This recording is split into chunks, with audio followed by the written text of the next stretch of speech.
The U.S. House of Representatives has made history by passing a bill that gives millions of insurance-deprived Americans access to health care.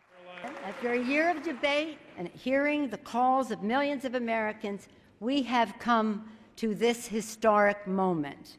Today, we have the opportunity to complete the great unfinished business of our society and pass health insurance reform for all Americans that is a right and not a privilege.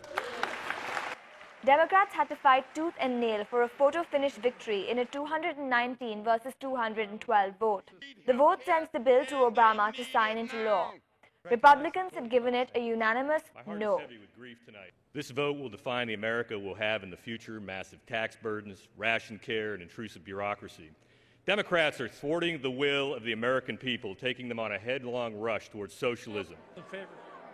The overhaul expands the government health care plan for the poor, imposes new taxes on the wealthy, and bars insurance practices such as refusing to cover people with pre-existing medical conditions. Republican critics said the bill was an intrusion into the healthcare sector that will drive up costs, increase the budget deficit, and reduce patients' choices. However, Democrats felt that Adam Smith's invisible hand could not be counted on in matters as fundamental as physical well-being. In an address from Washington, President Barack Obama said his breakthrough reflected how change had happened from the grassroots level and worked its way up. He made this statement in reference to the hundreds of citizens who campaigned for healthcare reform.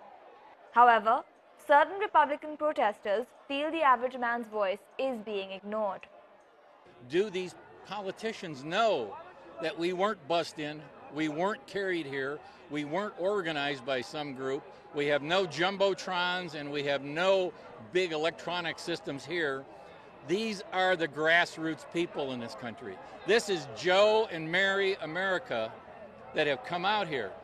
Pro-reform demonstrators were also on the scene, thanking the Democrats for the overhaul that will trigger the biggest change the $2.5 trillion U.S. healthcare system has seen in decades. Unum Muneer, DawnNews.